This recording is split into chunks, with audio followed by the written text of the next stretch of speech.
जय श्री कृष्ण दोस्तों। हर हर महादेव। कैसे हैं आप सब? स्वस्थ और सुरक्षित होंगे। दोस्तों, आज मेरे इस वीडियो के माध्यम से आपसे मैं जो बातचीत करने वाली हूँ, जो आपको जानकारी देने वाली हूँ, हर व्यक्ति, प्रत्येक व्यक्ति अपने जीवन काल में हमेशा इस जानकारी के लिए किसी न किसी से प्रश्न करने का सोचता ही होगा।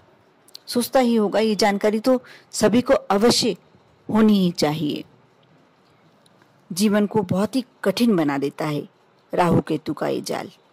कितने तरह के होते हैं काल सर्प योग, और हम कैसे मुक्ति पा सकते हैं इस काल सर्प योग से, आज मैं अपने वीडियो के माध्यम से आपको यही जानकारी देने वाली हूँ। बहुत ही अहम जानकारी है आप लोगों के लिए। शुरू से अंत तक बिना स्किप किए वीडियो अवश्य देखें। थोड़ा हो सकता है कि वीडियो लंबा हो जाए, लेकिन आप पूरी जानकारी देखने के बाद आपको लगेगा कि हाँ, ये जानकारी तो होनी ही चाहिए, आप लोगों के लिए बहुत अहम है। इसलिए अवश्य शुरू से अंत तक देखें। अच्छा लगे तो लाइक अवश्य करें, और यदि मेरे चैनल पर नए हैं, मेरी आवाज़ पहली बार सुन रहे हैं, तो सब्सक्राइब अवश्य कर लें।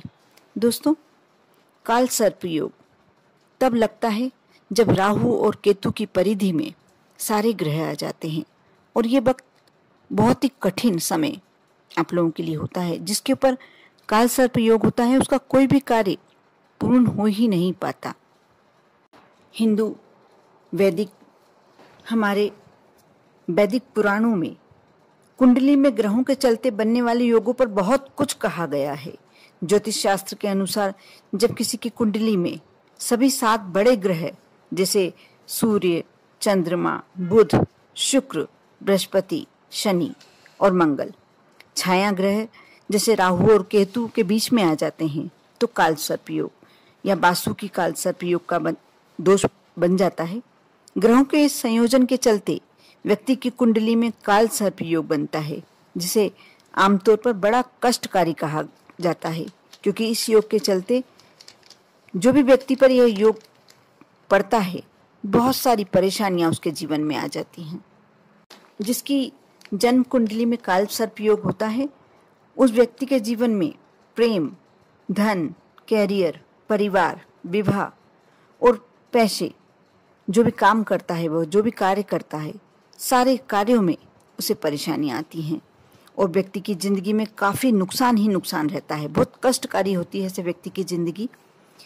काल सर्प दोष अपने समय काल में हर पहलू पर प्रतिकूल प्रभाव डालता है। इतना ही नहीं, किसी व्यक्ति की यदि कुंडली में एक ग्रह अनुकूल स्थिति में हो, तो भी काल सर्प योग उनके सकारात्मक प्रभावों को समाप्त करके परेशानियां पैदा करता है।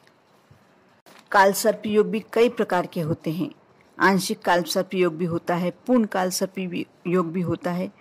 वैसे ये बात है कि हर बार काल सर्प योग विनाश ही नहीं करता। यदि किसी की कुंडली में राजयोग है, तो काल सर्प दोष का प्रभाव और विनाश थोड़ा सा कम प्रभावशाली होता है। ऐसे लोगों को काल सर्प योग होने के बावजूद जीवन में धन, दौलत और सफलता मिल सकती है। और काल सर्प योग भी कई प्रकार के होते हैं। जैसे एक होता है वासुकी काल। ज्योतिष की गणना के अनुसार देखा जाए तो वासुकी काल सर्प योग दुर्भाग्य की पहचान बनता है। प्रयास करने के बावजूद मेहनत का फल प्राप्त नहीं होता ऐसे व्यक्तियों को, और व्यक्ति इतना परेशान हो जाता है कि अपने जीवन से ही तंग आ जाता है। परिवार के सदस्यों, खासकर भाई और बहन से हमेशा ऐसे व्यक्ति की लड़ाई चलती रहती है। और जो कुलिक काल सर्प योग होता है, सेहत पर बुरा असर डालता है। ऐसे व्यक्तियों के साथ सड़क हादसा, दुर्घटना, आर्थिक नुकसान के योग बनते ही रहते हैं। कुलिक काल सर्प योग से पीड़ित व्यक्ति बुरी आदतों का शिकार बन जाता है। यह सर्प दोष दिवालिया तक बना देता है। और जिसके कुंडली में अनंत काल सर्प योग होता है, विपरीत काल सर्प योग भी कहते हैं इसे, ये जातक के जीवन में वैवाहिक दिक्कतें पैदा करता है। या तो शादी होती ही नहीं है, और होती है तो देर से, और देर से भी होती है तो विवाह में मतभेद बने रहते हैं। और जिसकी कुंडली में शंखपाल काल सर्प योग होता है, ऐसा व्यक्ति बाल्यकाल से ही परेशानियों से जुड़ा होता है। बचपन में, युवा अवस्था में परेशानियां होती हैं। बचपन में वो बड़ी बीमारी, बुरी संगति का शिकार होकर परेशान होता रहता है, और पढ़ाई में मन नहीं लगता। ऐसे व्यक्ति बहुत कम पढ़े लिखे होते हैं। आजीविका के संकट के कारण या तो पढ़ाई छोड़ देते हैं या मन नहीं लगता। और जिसकी कुंडली में पद्म काल सर्पयोग होता है वह संतान को लेकर चिंता और भय से जुड़ा हुआ होता है।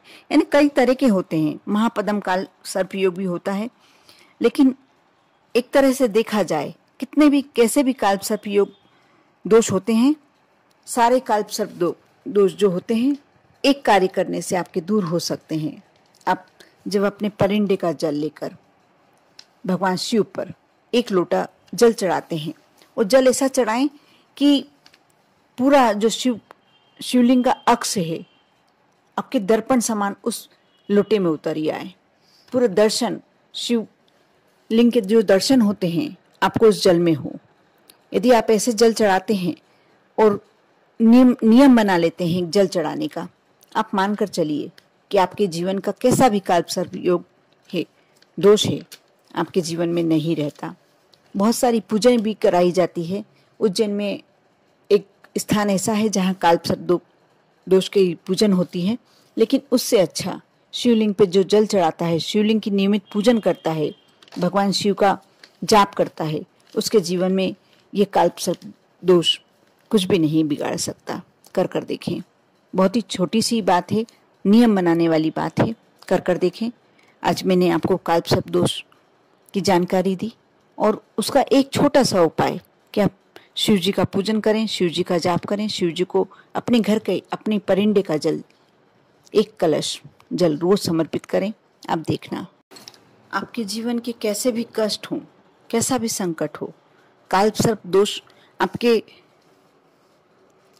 कुंडली में कैसा वाला भी हो, कोई भी प्रकार का हो, आप भोलेनाथ की जब पूजन करते हैं, अर्चना करते हैं, उनके नाम जाप करते हैं, आप मानकर चलिए कि आपके जीवन के सारे दोष, सारे कष्ट, कैसा भी काल सर्प दोष हो, आपके दूर हो जाते हैं। कर देखें। श्रद्धा और विश्वास की बहुत ज़रूरत है। आप श्रद्धा और विश्वास के साथ ये कार्य करते हैं, आपके जीवन में कोई भी कष्ट, कोई भी दोष आपका कुछ भी नहीं बिगाड़ सकता। कर देखें। आप पर और आपके पूरे परिवार पर भोलेनाथ की कृपा हमेशा बनी रहे। ओम नमः शिवाय।